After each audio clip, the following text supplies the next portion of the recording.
playing like a man possessed. Rusty also took it one step further this week. And so much to talk about. It's not this Rugby Union Show. Welcome back. Well, welcome back indeed. The last time we spoke has seen a lot happen, at least between then and now.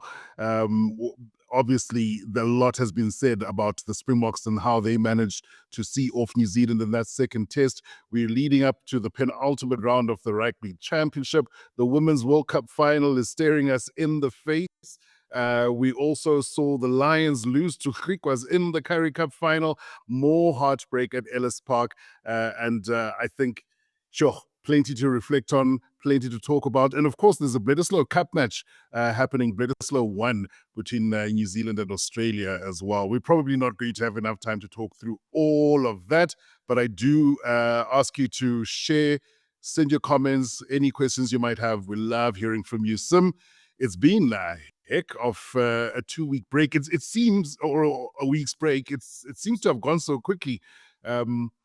I'm still sort of living off the fumes of what we saw at Wellington. Yeah, look, it was supposed to be a break, but there's obviously a lot of rugby that's taken place during that time. But I must say, I mean, the Wellington game was quite an interesting thing for me, because obviously Wellington, for some weird reason, since readmission, has become a happy hunting ground for the Springboks. And I obviously, watching everything, or every comment about the game, I saw that it was anointed as the best Springbok game ever. I must say, I'm one of the few people that completely disagrees with that. I've seen entirely different games to buy that was the best one, because also, hopefully without too much disrespect to them, I don't think this is, the greatest, All Black side. But actually, let me put it this way. If you saw the Springboks against France in the 2023 quarterfinal, can you genuinely say there's a game that's better than that in terms of, just the sheer quality of the game, as well as, what it meant? And my thing is probably not. So yeah, I've seen an awful lot being said. Obviously, it was a great game because it endorses the new game that the Boks are trying to play. But by the same token, I think, let's just kind of cool our jets a bit, because if this year's Rugby Championship has taught anyone anything, it is that you win today, you're probably going to lose next week. It's so true. I agree. I think there was a lot of hype because of the high-scoring nature of the game. But for me, it's the tight ones, especially when it's New Zealand, South Africa, and memorable for me mostly because I was so fortunate to be there. But the best game that I remember, so goes to show that it's all subjective, is the one at the House of Pain, the last match at the House of Pain in Dunedin. Ricky January with his moment of magic. Well, our guest tonight knows all about those magic moments. What an absolute pleasure it is to have Naas Botha join us. Naas, ek het jou lanklaas gesien. It's really, really good to see you. Waar is jy? I'm actually on the TV screen talking to rugby legend,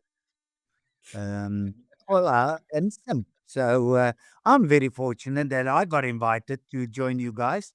Now I'm back in Pretoria. We had 5 years in Bloemfontein. And if anybody tells you Bloemfontein is a great city, ask me before you go. Okay.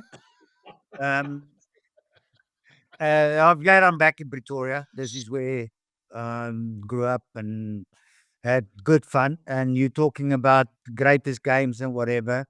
I absolutely agree with them. But it was an unbelievable second half, 80 minutes of Springbok rugby. But New Zealand is not half the team they were in the past. And that is unfortunately the way we need to look at it. But, Pollard, you know it, and we spoke about it on a number of occasions, I believe, on air and whatever, is you only play what's on the other side of the halfway line. And if they believe at the moment those are the 15 best New Zealand rugby players, then we play the best. And unfortunately, I don't think the best at the moment in New Zealand can match what South Africa can produce.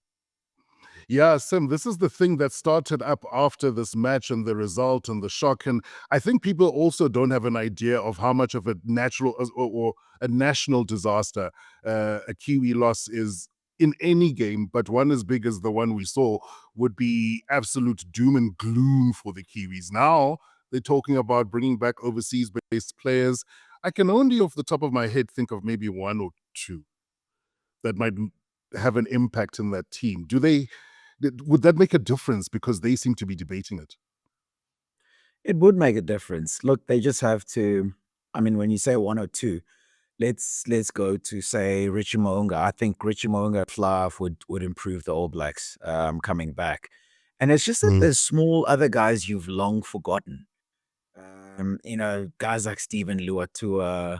There's a lot of guys like that in the system all over the world that you sort of don't remember anymore because they left. They left because they so young. Who was it? Charles Ngatai, those guys. Charles, there was another Charles who's now playing for Tonga, I think.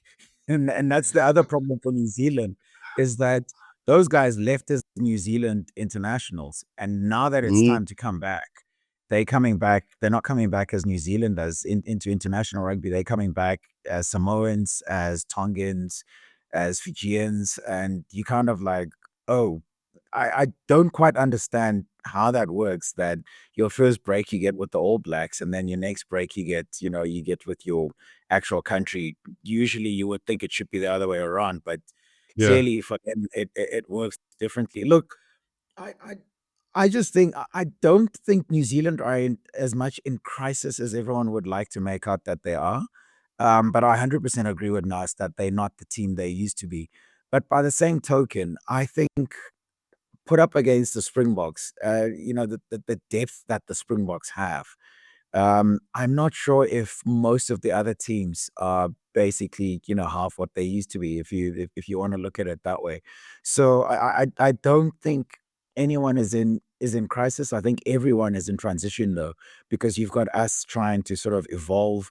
You've got the All Blacks basically trying to move on from the Bowden Barretts of this world. I mean, I know he's still playing decent rugby, but he can't be the Bowden Barretts that was Player of the Year all those years ago, and so on and so on and so on. They've got that problem. The Aussies are obviously coming through. They're probably the team that's got the most development of anyone at the moment. Argentina have picked up from where they left off last year. So what I'm saying is a lot of the guys are kind of like in transition. And so, and it's actually been shown by this year's tournament where everyone is kind of like winning one this weekend, losing one next weekend, winning the next one, and so on and so on. So I think we need to be careful to not sort of pan New Zealand and just be like, this is, the worst team they've ever had. They're just a team in transition. They don't have Richie McCaw, Dan Carter, and all of those guys at the same time, which we kind of like still have, but those guys are on their way out as well. Yeah, I'm going to talk about that and the age profile of the Springboks and who's going to be leaving and what maybe we can read into the selections of the last couple of weeks and this week as well. Just a reminder, if you do have any questions, guys, just drop them in on the chat and we can answer them. And if you like this kind of chat, also make sure you don't miss Naas, because he also has been online for the last little bit on Naas, and on the other hand, Dion. But we'll definitely get a chatting with them, and I'm sure he'll be joining us, or we'll be joining them sometime very, very soon. But Naas, interesting when you look at New Zealand. They seem like they're going into meltdown. They say that it's a crisis. I agree with Sim that it's not necessarily a crisis, but the game has changed. It has evolved.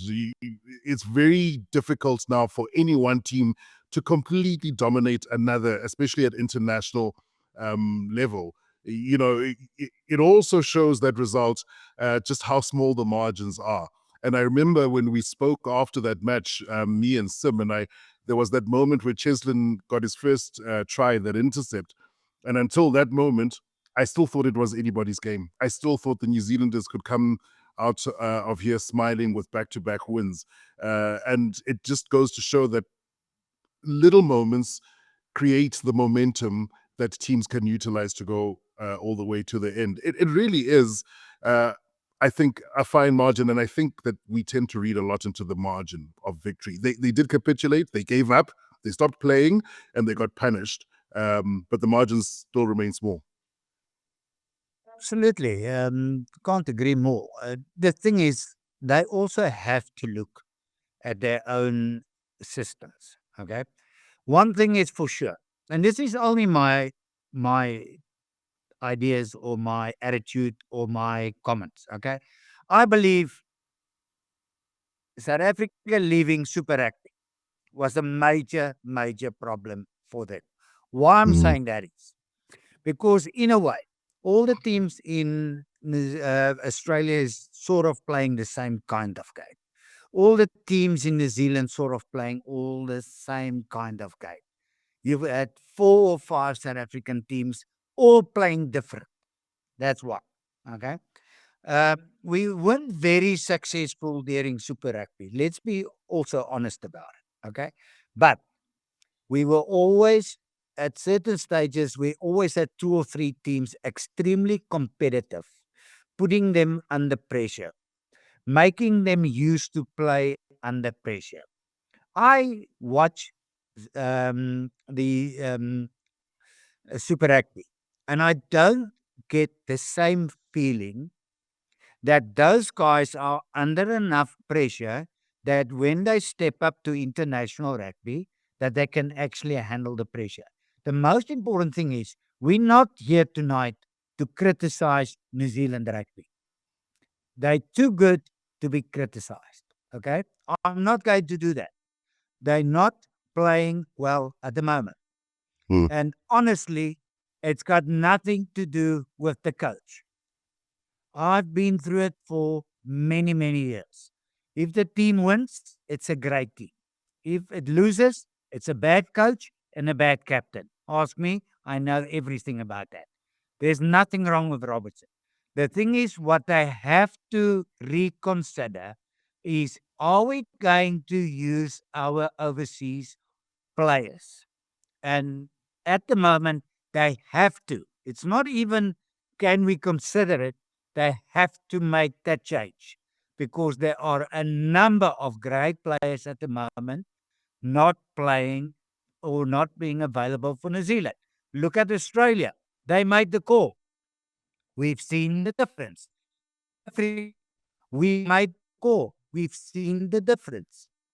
And it doesn't matter how we look at it. We're not here to criticize any one of the countries.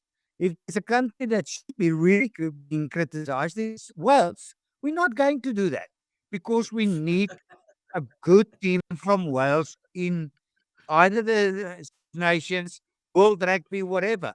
We have to put some ideas on the table and hopefully somebody will listen to it. And then they might think, oh, okay, that's not too bad an idea. And then really get it moving. That's what I would love to say. It's I will never criticize the New Zealand side because of just their tradition.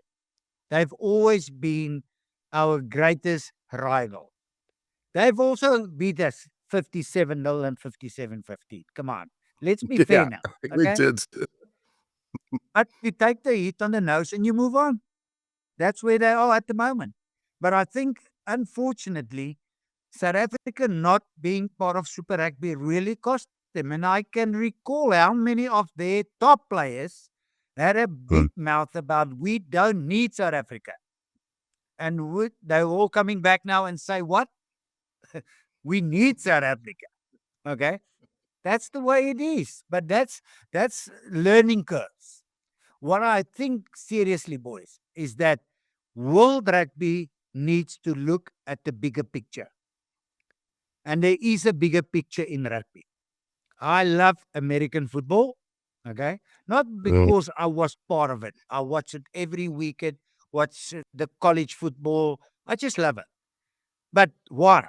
Because it's a business. It's been run like a proper business. All the teams are 3-point-something billion worth dollars. Okay? I believe New Zealand, South Africa, France, England, Australia, Argentina can be a billion-dollar industries if we run it properly. If we revisit all the structures in rugby to make sure what? Only one thing in life. Rugby becomes a global game. And you know and I know it's not a global game at the moment. And I would love to see rugby become a global game. I would love to see the Bulls, the Lions, the Sharks, the Stormers becoming billion-dollar franchises. And it's possible, but then we need to really make a couple of drastic decisions. And I don't see that coming. And it's unfortunately to say it. I would love to see it, but maybe not in my time. Yeah, some But then nice. I mean, for this thing to happen, I imagine the first thing where everyone has to agree is this mythical global season. Until everyone agrees that look, we then need to play rugby at the same time. And if everyone's playing rugby at the same time, there's no sort of end of year tour where one team is tired and other one's just started its season. I As far as you know, and I mean, we've all gone through this global season talk. What has always been, the main sort of obstacle to just getting a global season where you're trying to make sure that all the international teams are playing at the same time, so that we don't start talking weird about the rankings, because certain teams during rugby championships can shoot up the rankings because they're playing and the other teams are not playing, and then Six Nations time, there you go again. But why is it so difficult for us to agree on a season? Because once you agree on a season, it then means there's a proper, preseason, in season, and postseason where, suddenly rugby has its ducks in a row. Why is it that we can't actually get something as simple as when is our season? So it's easy, okay? Because we don't talk about World Rugby as an entity. There's two entities in World Rugby: Southern Hemisphere and Northern Hemisphere. That's the first problem. Rugby should only be rugby. Absolutely agree. One season. Nobody thought that we will play on Boxing Day a rugby game. Nobody. Even, let's be fair now, boys. Not 5 years ago, 10 years ago. Nobody thought. That happened. yeah. Now, if that can happen, some Tola, then it is possible to have a season. One season. The guys say start in Feb and they finish in October or in the September, whatever, and you fit in whatever. But the most important thing is there should be a kind of a ranking. What's the most important? I'm going to ask you guys a question, okay? Who's actually watching? Oh, no, I'm going to rephrase that. When do we see full stadiums with which games? And I'm talking 50, 60,000 plus, not 12, 15,000, 60, 70. With only an international rugby. Internationals. Yeah. That's it. Yeah.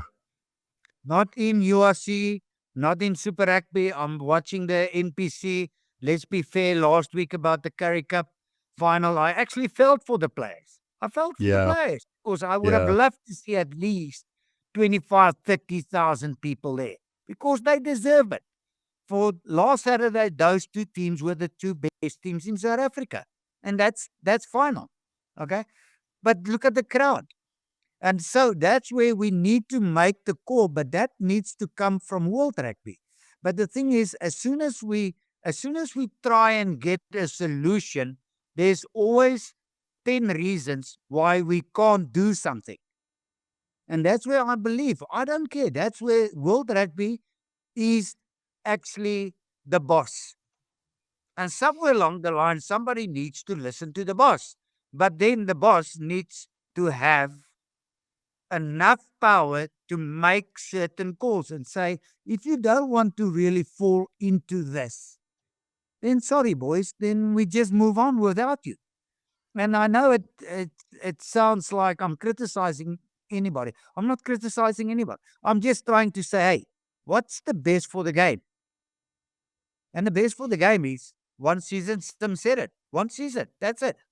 So why can't we? And I believe what we're going to talk about is been on the table for a number of times and for reasons not being in or out, voted in or out, is when they have the Six Nation weekends, why can't we have the Four Nation weekends also? Why not? And just coordinate. It's simple. It's simple. Then those, let's say, 5 weekends, that's where we sort out the championship and the Six Nation. If we can play on Boxing Day, then we can play internationals in February. Come on, please. Unless we change the whole season. That means you start in February, you have your certain competition structure, then you go into an international structure, and then you move on and on and on. If we look at let's look at what's going on in South Africa at the moment. We have 14 unions. Okay. If you look at our school rugby boys, come on, let's be honest now. We don't have enough structures to accommodate all the school talent that's there in South Africa. We don't. Okay. Half the guys that should get to a Craven Week never gets to a Craven Week. So half the guys have never been seen by anybody. So we need to widen our foundation to make the pyramid really a nice big one. But that's how everybody needs to work together. That's the word, together. You know, the Boks had that stronger together. You know, why can't we just get together for once, sit around the table and debate? I promise you, if you take the three of us and you leave us in a room for a day, we will come up with great ideas. Just out of common sense, not out of rugby knowledge, out of common sense. Now, when are we going to start using common sense in rugby? Come on. You give us too much You make it credit. sound very And you know what, simple. Niles, if you keep talking like, yeah, no, if Niles keeps talking like this, all this Boxing Day rugby, you know, one of these days the Curry Cup will be won in May, eh?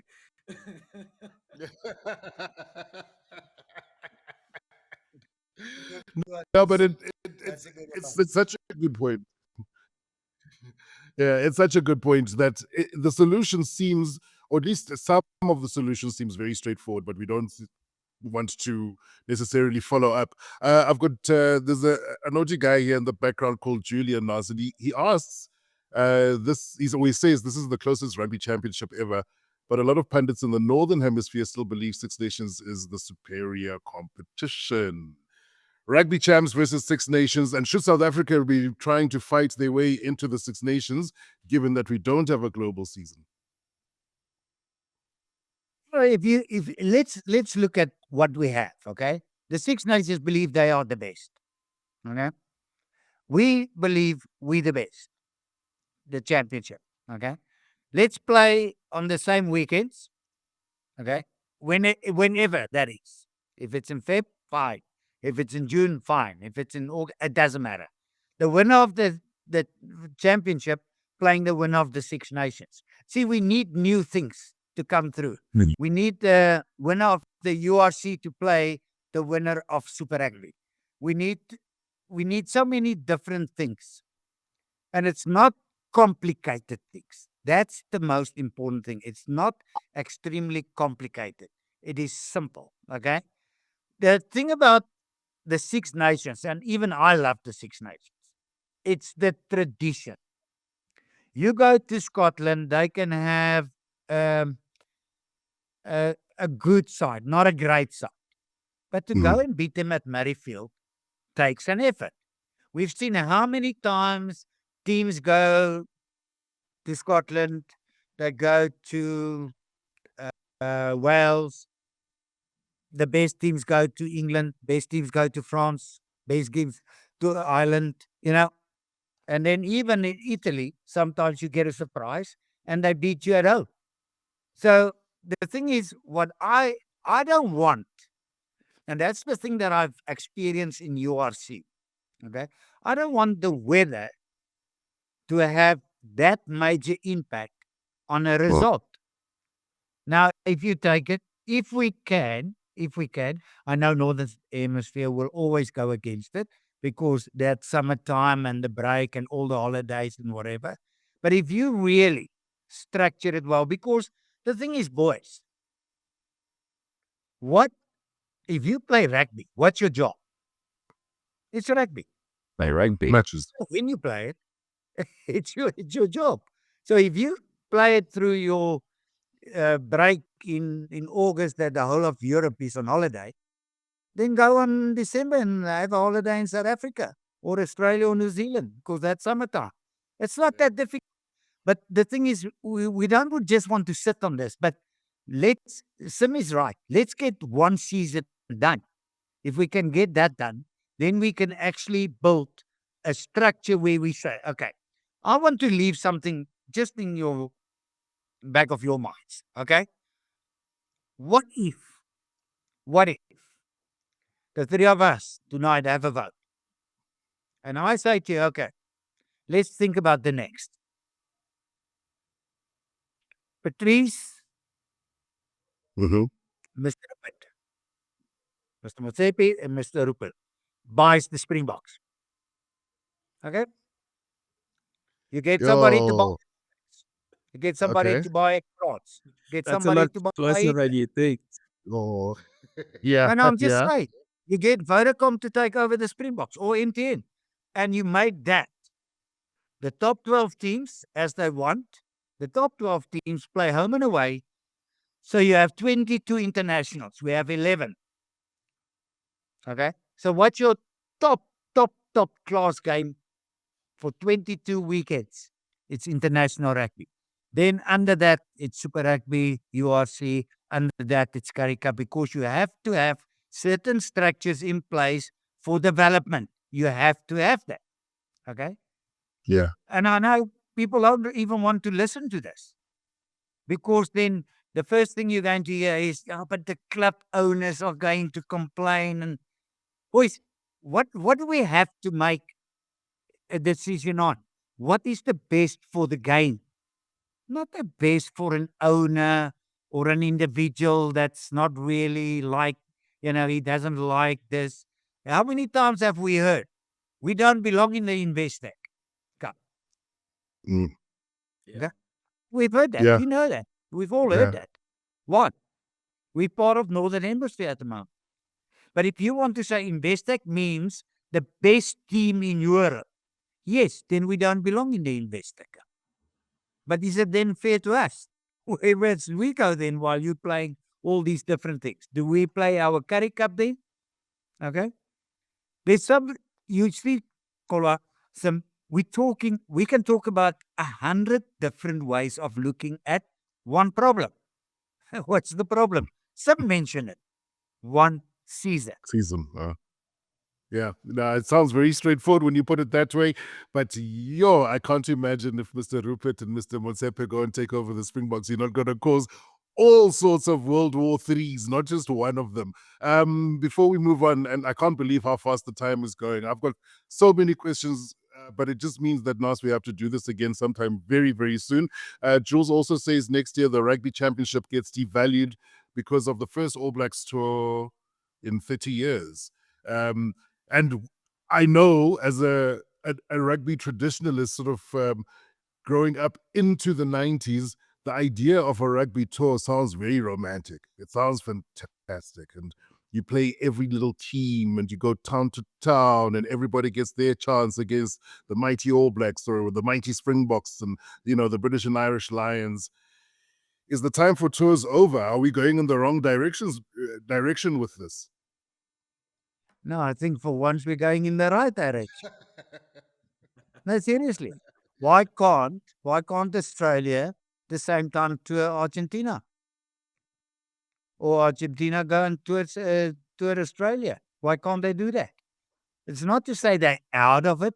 I think every second year we can actually have a tour. The thing is, when I play, okay, Okay, wrong time, wrong place, doesn't matter. Let's leave that all alone. Okay. There's one thing that I still believe New Zealander might look at it as the way we looked at it. You want to play New Zealand in New Zealand. Okay. But that doesn't mean only one international, two internationals. You want to play the Manawatis, the Waikatos, the Southlands, the Aucklands, the North Harbour. You want to play those players because they might never play for the All Blacks, but at least they can say, "Listen, I played against the Springboks." It's like next year. Some guys will never play Springbok. Okay, that's just a given. But they can one day sit and think, "I actually played against the All Blacks." Can you imagine what it means for that guy? And that's where we're missing the point sometimes. We're saying we're trying to make it a business, okay? And in the same time, we want to say, but we want to satisfy everybody. Boys, unfortunately, if you make strong decisions, you're not going to satisfy everybody. You can't. But at the end, if the main goal is what did we do? We made rugby a global game, then we made the right decisions, isn't it? Yep. Well, the time is moving, and I don't want to keep you very long. I want to get stuck into the weekend's matches, especially the Springbok one. And I think we might as well take a look at that Springbok team that Rassie announced on a Tuesday. I don't know why that's newsworthy, but the day of announcement is seemingly very important of late.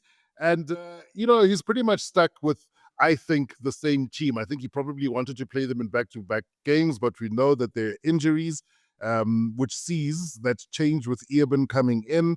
The other injury, Sasha is back. So that's a good thing. But of course, no Apelele Fasi. So Damian Willems gets to run at fullback, and he looks incredible.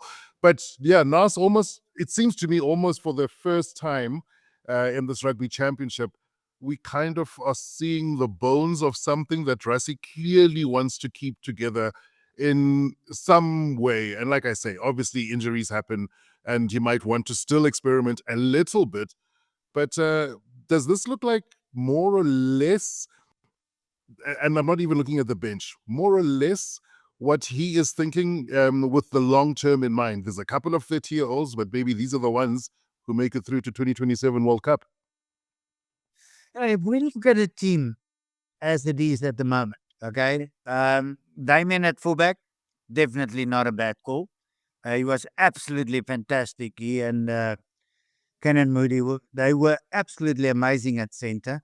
Okay, Sasha at Flyhalf, Quivers at scrum half, nice combination. I thought, when I saw this guy in his first game, Ethan Hooker, I just felt, he's just different. Okay. Yeah. Nobody is getting close to Cheslin Colby. A lot of people say, yeah, but this player is the best in the world. And there's the Pont out of France, and they say he's the best player in the world. You'll have to go, I think, beyond that to disagree with me that Colby is definitely one of the best players in world rugby at the moment. As Sabia, he's playing in a losing side. But what's his work rate? What he's actually doing in 80 minutes? It's unbelievable. Okay. If you look at the loose forwards, I think the three loose forwards, those are our best loose forwards. Okay. Then look at Norkia, how he actually performed. Yes, people might say, yeah, but New Zealand sort of struggled in the second half. We just outplayed it. That's the reality. You can only play as well as your opponent allows you to play. Okay. And we didn't allow them, and we played. Nokia, I thought, had a brilliant, game. And he's actually, I don't want to say surprised me, but I actually see a lot more in him. Okay. Eben back, must say, Ergia is just absolutely phenomenal. The front row is now sorted. Okay. So we've got such a nice settled side. The thing is, what's far more important is that we can actually play a game plan. The coach give you a framework. We can play plan A.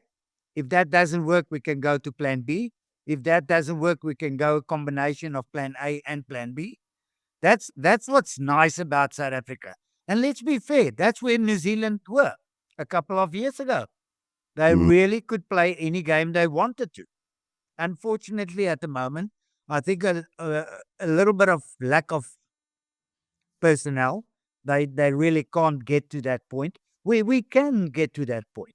And the guys that's getting selected, and I'm so glad that, you know what, one thing that I like about us, it gives you an opportunity. Okay. And that sometimes doesn't really happen. You give me an opportunity to play. Then I have my best game. And then the next game, it's sorry, somebody else is going to play. Where if you really do your job properly, you get another opportunity because you deserve it. I am a believer, okay, and that's my opinion, is that Pollard, if you're my number one, you stay my number one. If you get injured and you come back and you're 100%, then you still be my number one. It's only an injury that took you out as being my number one. If you then start playing badly, unfortunately, then you're going to move to 2, 3, or 4. It doesn't matter. But the thing is, Ethan Hooker really got an opportunity. Damien got a great opportunity at center. Okay. He had a fantastic game. But the whole team had a fantastic game. So, let's just rather sit back and say, we're fortunate to have a team like we have at the moment. And yes, we can play. But we're playing against a team that really can score from anywhere on a rugby field. Their skill level is unbelievable. I don't care what people say. That's my opinion. Okay. Argentina backline can really score from anywhere. Yeah. The forwards definitely can match any pack. They can. But they still have one problem: discipline. And discipline doesn't mean fighting and this and that. They give away some penalties that I think the coach is just sitting there and saying, why did you do that? That wasn't necessary. Just give him the ball. Let's go and tackle them. Then you try and stop a good pass. You put your hand out there. It's a penalty. You're going 70 meters downfield, more, and they score. You gave them points. Stop doing that. Then Argentina will be actually extremely difficult to beat. That's why at least we figured out in the first 4 games. We can play plan A, and now we can play plan B. But the thing is, what people need to understand, we can't play plan B every weekend. We can plan the base cut. Okay. And then we've seen that in the past. The base cut. We're going to do this. Suddenly we arrive at the field and it rains. Now I'm going to take you back. The Lions playing Hurricanes in Wellington. Final. Yeah. What happened? Kickoff. The Lions won a great kickoff in the wet. And what they should have done, kick it downfield. What did they do? Pass. Fullback misses the ball. Hurricane scored. Lost the game in the first minute. In the first minute. Because you had this plan. You have to play what's on the field at that moment. When that rain came down, chuck the game plan off the table and say, now we're going to play another game. That's why the 43, that allowed us to score those tries. And it were good tries. Yes, the intercept. But then don't pass the ball if you know somebody can intercept the ball. That means stay 2 yards deeper. If you want to stay flat, somebody is going to intercept. It did change the game. But it wasn't the intercept that changed the game. It was the bad pass or the bad support runner that weren't deep enough not to get the ball intercepted. That's how you need to look at all these little things. That's why sometimes I'm still getting annoyed when people can you take the Curry Cup final on the weekend, okay? Instead of taking the penalty right in front of goalpost, they Yeah. go for the touch, they lose the line out. 2 minutes later, they try a drop kick. Now, if you can figure that out for me, then figure it out. All I'm saying is, at certain times in the game, you need to make a call. I know you don't want to because the people might not like it. If you win, everybody loves you, okay? If you lose, they don't like you in any case. But take the points when you get it on the plate, okay? That's how simple it is. But we're trying to, I think we caught in between. We're trying to satisfy the people, but we're also trying to win. Okay. Luckily, in my days, Now, I had to make the calls. Forget the crowd. now, We just win. That's it. now, speaking of being caught in between, from the moment I found out that you were talking to us today, there's been one burning question the whole day, which is the flower situation with the Boks. Rusty says they're all exactly at the same, level. They produce exactly the same. Yeah, they play horses for courses. If you were Rusty, how are you treating that situation with Sasha Feinberg, Ngome Zulu, Andre Pollard, and Manie? See, it's a little bit difficult to actually answer your question objectively. Okay. Why I'm saying that is, you've got Manie. Since he forgot about the clock, I've always said, leave Manie alone. Brilliant player. Just leave him alone. Okay. Don't remind him he's watching the clock. Just leave him alone. Okay. He's good. Sasha, absolutely surprise package. Okay. He's got everything. Andre, you want to win a World Cup? Play. Okay. That's why I say don't compare a player to another player to another player. All you have to do is to say, how do I want to play on the weekend? What do I need to beat Argentina on the weekend? What do I need? Now, Rusty is working with the guys every single day.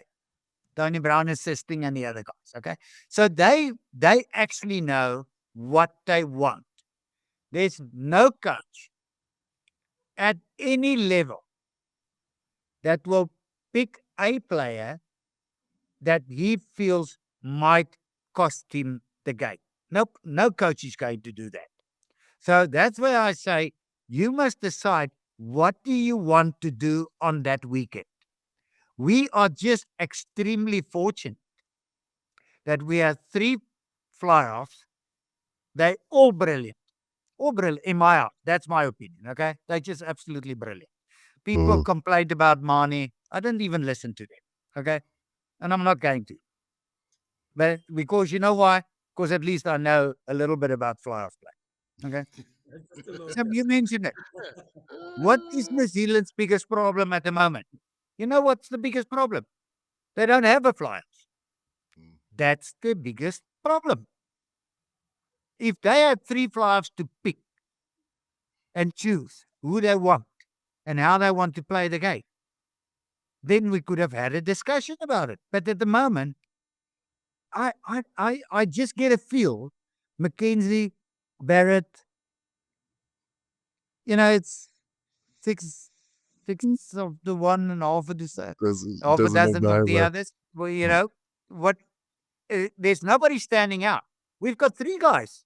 3 guys. You put them there, they do the job for you. That's what you want. The same as what you expect from the hooker, from the front row. You want scrums, we scrum. Look at how well we scrum. And you can't say New Zealand can't scrum. Don't tell me that. We just did a brilliant scrum. And that's how you need to look at it. See, and that's why, and I'm so glad that you asked me this question. It's like the new best thing is who's the best ever.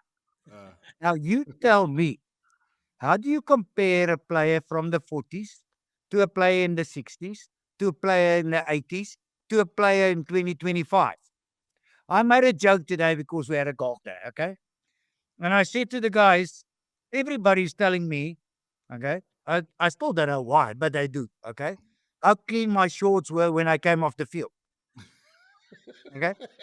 Can you imagine how clean they would have been today? Because it's artificial grass. You don't even see mud on a rugby field anymore. And you Listen, imagine Nas, how clean I would have been. Even my jersey would have been clean. listen, Nas, it's a good thing. It's a good thing the Springboks are sponsored by Omo these days, eh?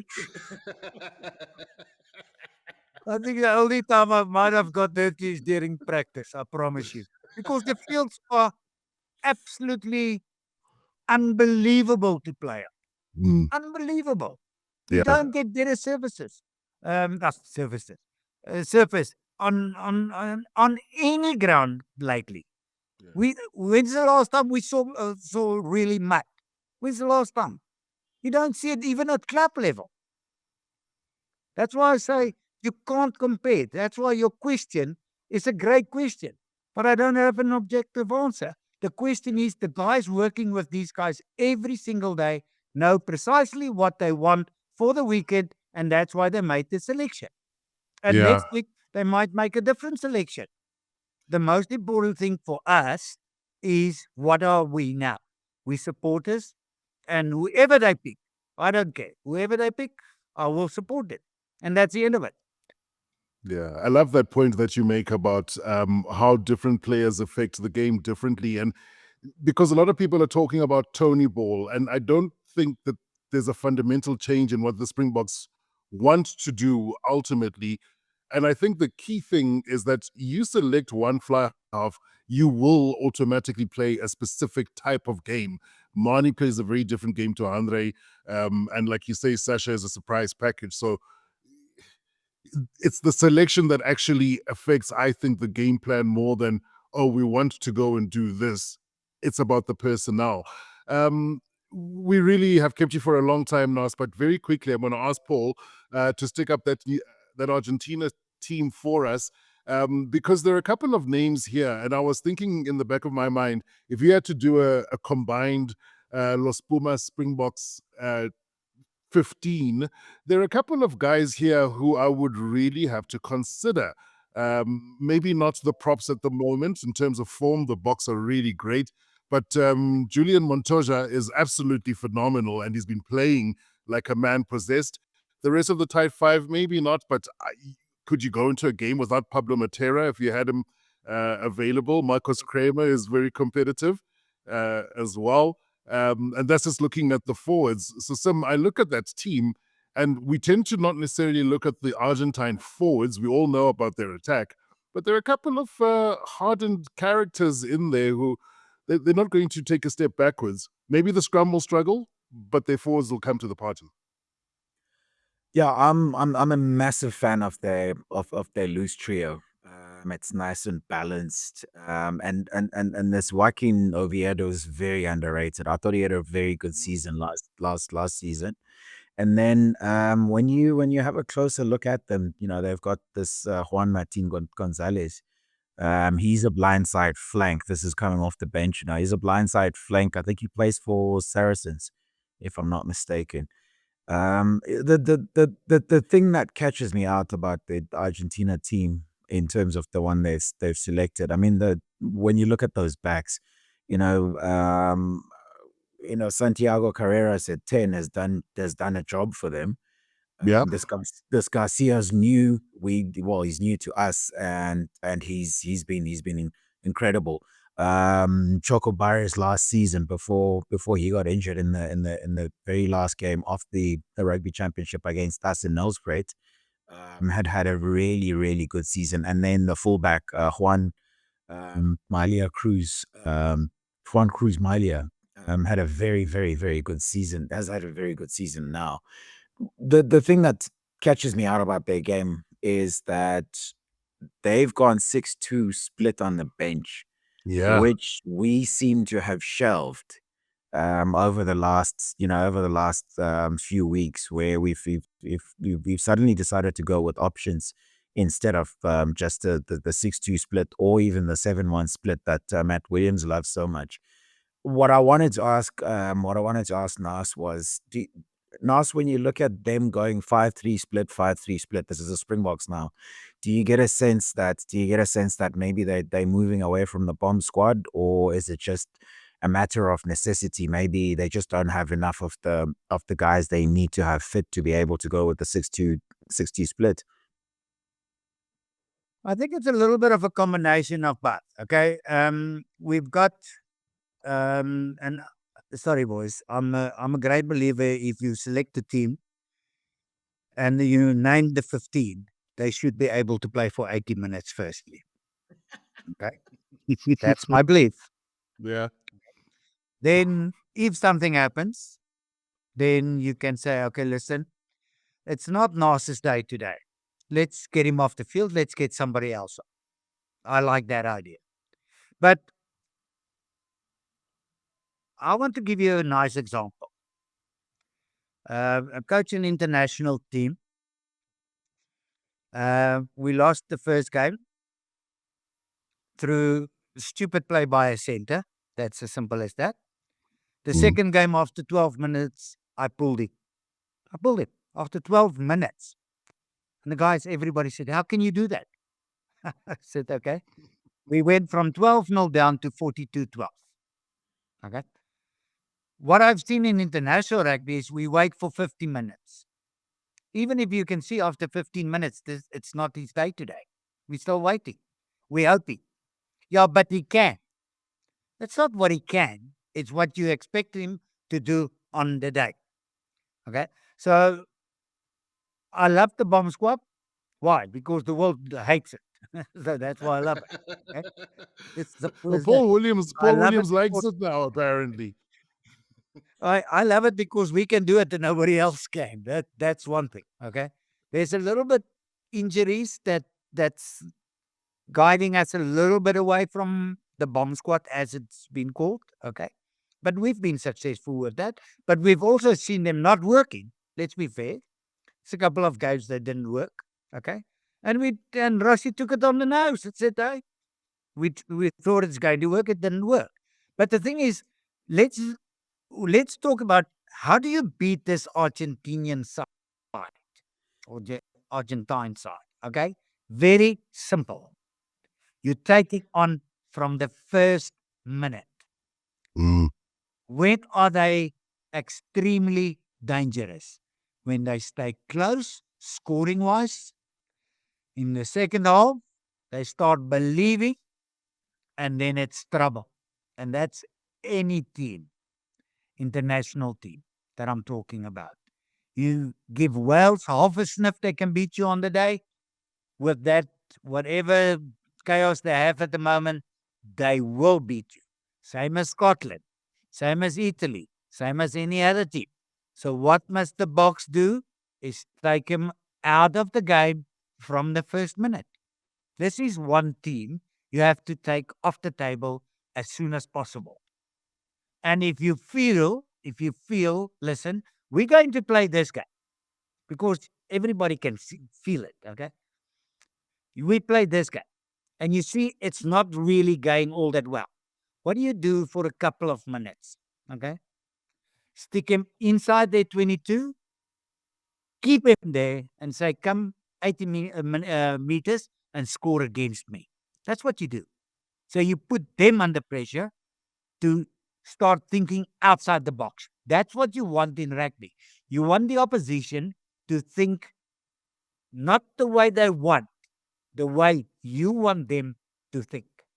And that's why I still sometimes miss that in international rugby. It's like, this is our plan. Okay, now it doesn't work. Then we've heard it. You've heard it more than me. Kola, you also. Is that afterwards you said, sorry, boys, we lost because the game plan didn't work. Now fix it. You've got 80 minutes to fix it.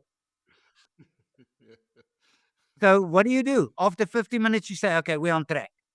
After 15 minutes, you say, oh, this is not really working. What are you doing now? Okay, let's brief a little bit. Put him inside there on 22. Keep him there.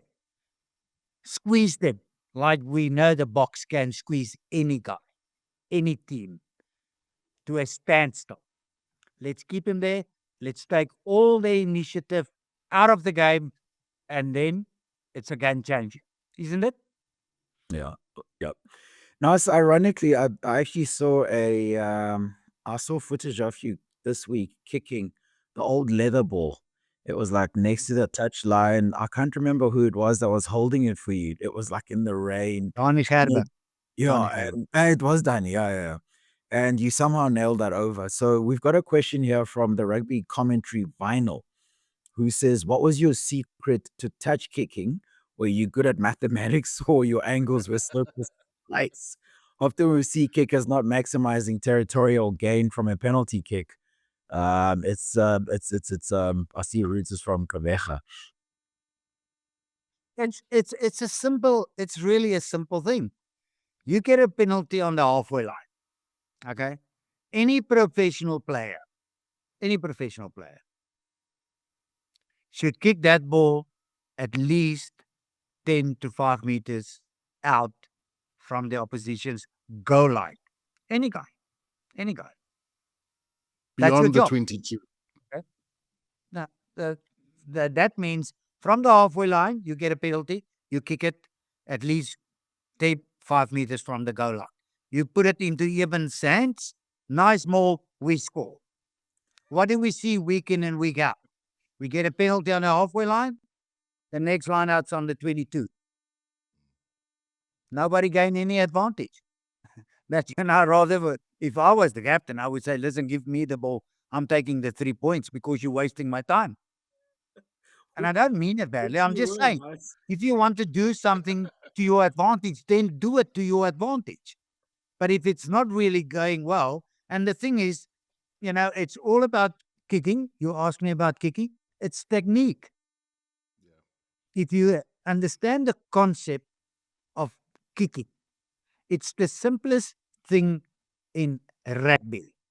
Far easier than scrumming, lineouts, ball on the ground, kickoffs, whatever. It is really kicking the ball 70 meters downfield. It's as simple as that. But then you need to understand all the mechanics, how it really operates and how it works. And sometimes I'm amazed because it looks like the guys just absolutely have no idea. And then unfortunately, we do have commentators that calls a 20-meter kick a great kick. We're going to talk about broadcasters just now, but I know the one thing that you always used to say when you see a kicker kicking for distance, taking a penalty and wanting to make a full advantage of it, is you would simplify it to he needs to do a torpedo kick. And what you've just said now is really to understand the technique, to understand which side of the ball your foot should be, why you want it to rotate in a certain direction, and then it makes it easier in principle. Because Naas, Sim, I must tell you, came to our school when I was I going into matric, and we did like a coaching clinic before the start of the season. I failed dismally. And I was one of, I think, 60 boys, so he wouldn't have even known me then. But I absolutely hear what you say about the technique. Sim, I don't know if you wanted to, because there's a question I have here about broadcast, and I think it has a little bit to do with what's coming up. But before we go there, Naas, there are 2 matches in Rugby Champs that we are looking forward to. Springboks and Durban, not necessarily their favorite ground to play in. When things go wrong, they tend to happen in Durban. I don't know what it is. Actually, Yeah, they if you take it, I think Argentina actually beat us in Durban, isn't They it? beat us in 25 years ago? 2015. Yeah. Yeah. So, but the thing is, Pollard, it's simple. It's let's just take the game away from them. That's how simple it is. Okay, we have Squeeze to them. do that and squeeze them. Really, squeeze them. Put them on the back foot. Okay, you have your plan. Check your plan every 15 minutes. I know they all do that. Okay, check and see if you're on track. If you're not on track, change it. If you figure out, okay, that's just the way we're going to keep him under pressure. Don't give him any idea that they can beat you on the day, because Kola, you mentioned it. It's really, it looks like international rugby wise, you win this one and you lose the next one, or you win this one and you lose that one. And that's how it actually goes. But the thing is, I think somewhere we needed a game like the New Zealand game, because we always thought we had the talent, we had the skill, but we needed a game to confirm that to the players, that they understand they can do that. But it will be absolutely suicidal if we keep doing one thing over and over and over again. Because let's go a number of years ago. Okay. Let's take that great Auckland side. And that's the side that, when Super Rugby started, they were absolutely brilliant. Okay. So Doug Howlett, Justin Marshall. Yeah, they just had it absolutely fantastic. Fitzpatrick and you name it. Zinzan. You just keep Carlos Spencer and you keep going. Okay. The most important thing is, and that's what I always picked up, and that's what I've learned out of that team. They didn't care what the conditions are. They just played their game. Sometimes to the detrimental of themselves. Because sometimes you could sense the opposition is taking over, putting them under pressure, keeping them inside their own 22, and they still kept playing hand and all skills and all this. And they lost a number of games by doing that. That's why I say, that's what I've learned in the 90s. You have to adapt as you go on and on throughout the game. And that's why I say to you, I think coaches will put the three of us on, and then Naas is the one that's having an off day. They all keep me on for about 50 minutes, hoping that I might produce what I'm supposed to. Instead of after 20 minutes, say, listen, man, just get off the field because it's not your day today. And put somebody else on. And that guy changed the game like that. And that's the end of it. That's how simple it is. So there are so many lessons that we've learned throughout the years that we can actually put on the table and say, the Auckland side, amazing side. But what did they do? Even in the worst conditions, they still want to prove they can do that. And it cost them. So what do you want as a coach? You want to win every game. As a player, you want to win every game. Don't tell me you run onto the field and say, okay, listen, I'm going to lose this game because it sounds nice. Nobody wants to do that. So that's why I say you have to, the whole time you have to watch the bigger picture. You have to see the bigger picture, what's fitting into the bigger picture and what is the best for the next 10, 15 minutes. And that's how you play them. Okay, Australia, New Zealand. Yeah. Okay. The thing is, what we've learned through a team losing, okay, now another team that thought they might never beat them suddenly believes what? They can actually beat them. Oh. Think about it. That's why I hate losing, okay? Because it gives somebody a belief they can suddenly beat me. Confidence, yeah. And now, let's be fair. Even the Australians, after that game that the Boks played against New Zealand, think, okay, we've got a shot at it.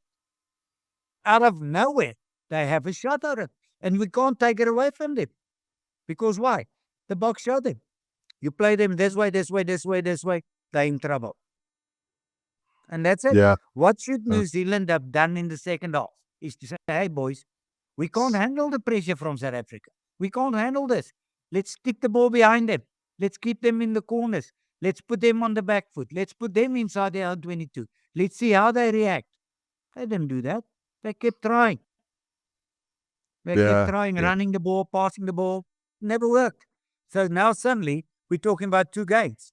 I still think that South Africa, the way we're playing at the moment, will be too good for Argentina. Okay?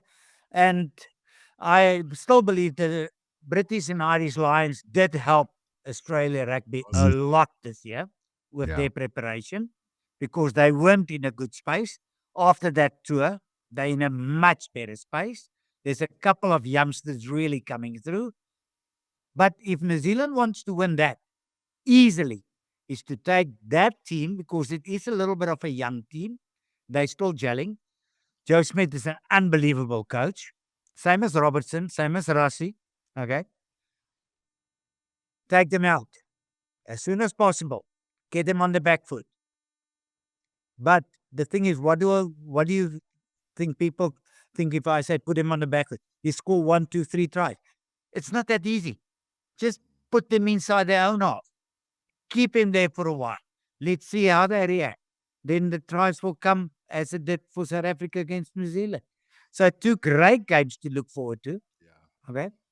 And but what a nice weekend for New Zealand rugby last weekend. They lost to Yeah. the Boks 43, and then their women lost to Canada 54. So the 2 numbers, 3 and 4, played a big role in the New Zealand rugby agenda last weekend. And I loved every minute of it. Yeah, just very You know, enjoyable.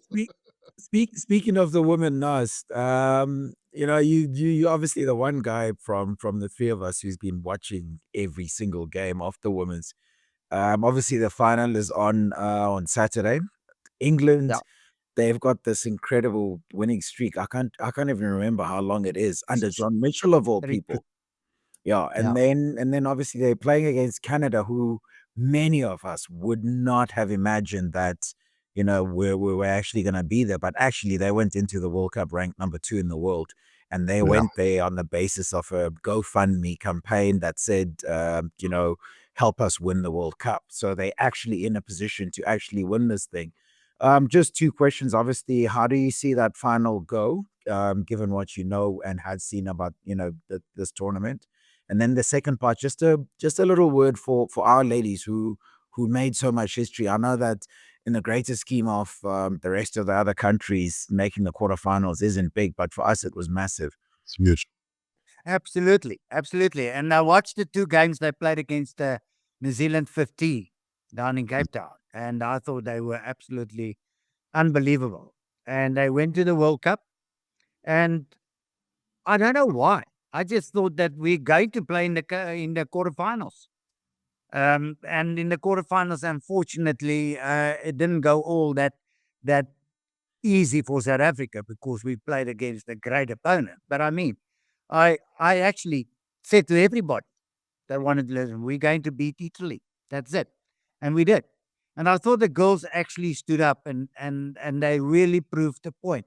And we have to commend them on their efforts because they were really, really great. From Yeah. the games I saw against New Zealand in the pre-warm-up for the World Cup and during the World Cup, the way they played. But let's get to the final. Okay. England's on a run. I think I'm under correction, but I think it's 32 games in a row now. Okay. Canada, you know what I've learned last weekend? Because I didn't think it was possible anymore in rugby at the moment. It's a team that can play for 80 minutes. That's what France did last weekend. Yeah. For 80 minutes, because New Zealand is not a bad women's side. Not at all. But for 80 minutes, not for 40, rest for 10, play another 15, this way. For 80 minutes, that Canadian side were absolutely, absolutely amazing. Now, if they can get themselves in the frame of mind to go and do that again, don't write them off. England's definitely going in as favourites. I think John Mitchell is doing a fantastic job. Yeah. Okay. But I must say, for what Canada achieved in the World Cup, win or lose, it is unbelievable. But boys, the thing is, and that's the thing that sometimes, and I still don't have that answer, Paula, is that if you 2 guys say to me, Naas, go and beat Argentina. And I go and I do that. Okay. Then I achieved what you asked me. You agree? Mm. Okay. Now, suddenly you say, no, but now you must go and beat those guys. You see where I'm going with my little bit of motivation? I just hope, and we've seen that in so many World Cup finals, soccer, rugby, whatever. Somebody say, get into the World Cup, that's our goal. Mm. And then you, after 80 minutes or 90 minutes, whatever, then you see their goal was just to get into the final. I think this Canadian side might not have said that. They might have said, let's go and win this World Cup. Mm. And I hope that because then we in for a treat and a half. I'm telling you. For some Because if history. those girls can go and play the way they played against New Zealand, they will put England under pressure. If you look at one or two tries of England in against France, was a little bit of against the run of play. The one is the girl just kicked downfield. The other girl tried to stop it with her foot. Okay, straight into the hands, and the fullback of England scored. Okay, that was against the run of play. That wasn't orchestrated play. Let's put it that way. That's why I think Canada will realize if you want to beat England, minimum mistakes. Don't give any silly penalties away. Don't. And they did that against New Zealand. They didn't. They really played a disciplined game. And if they Mm. can really get up to it, I think we can actually be in for 3 international games that can be fantastic to watch. Can really be fantastic. Making me excited for the weekend, and I am.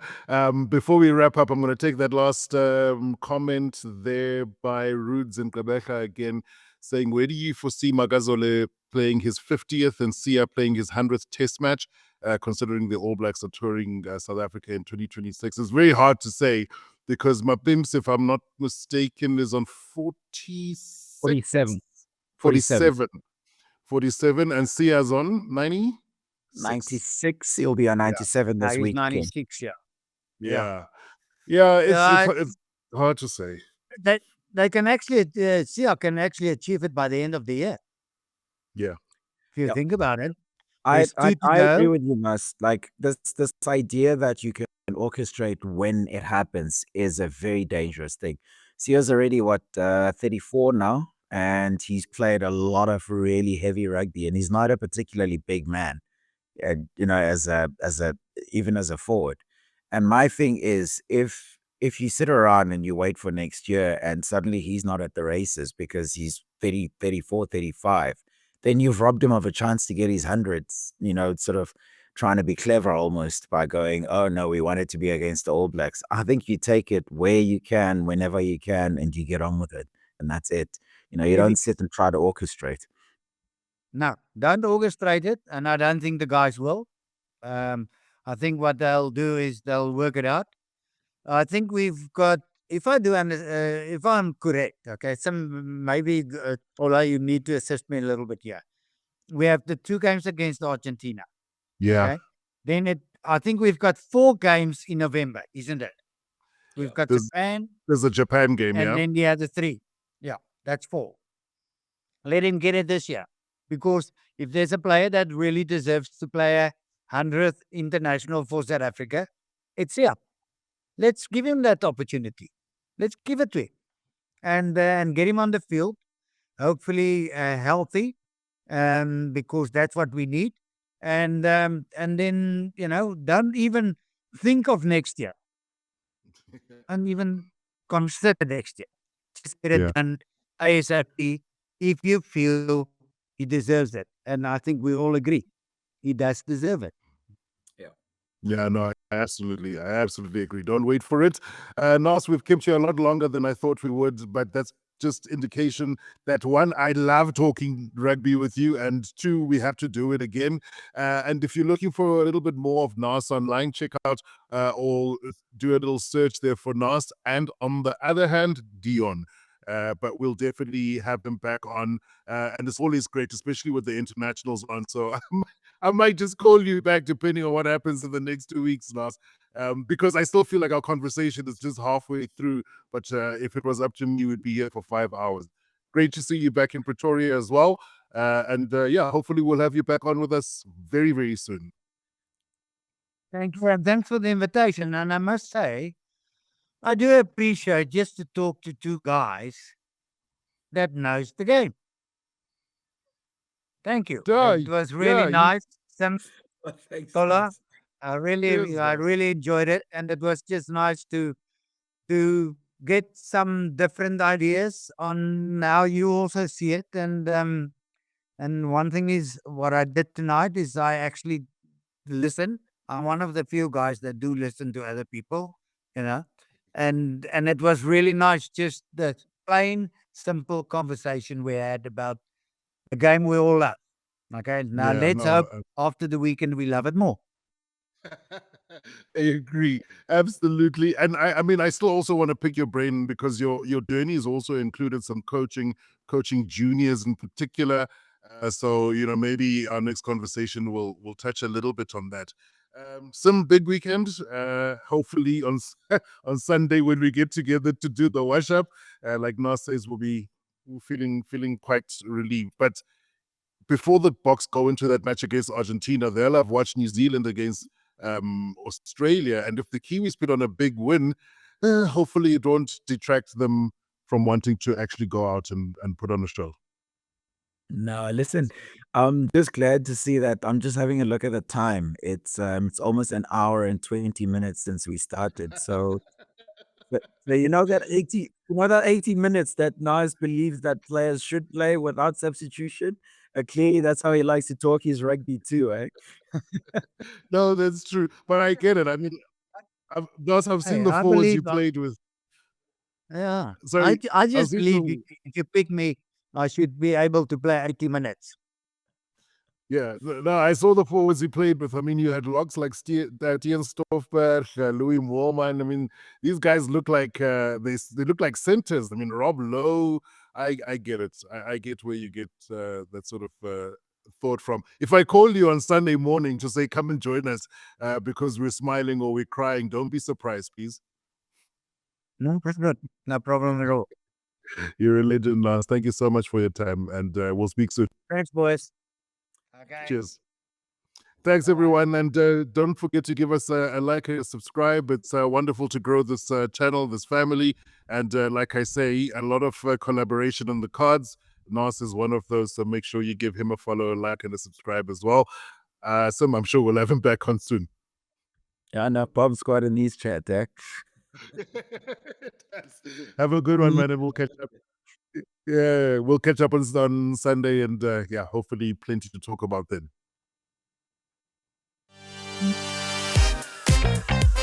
Hey guys, if you like what you see and you want to support the show, we want you to be part of That Rugby Union Show family.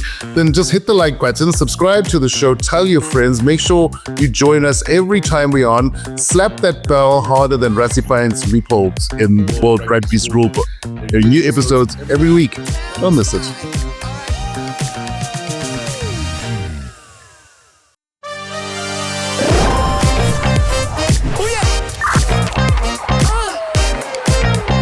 Welcome back to That Rugby Union Show. Well, what a week it's been. He's playing like a man possessed. And so much more. It's not this Rugby Union Show. It's That Rugby Union Show.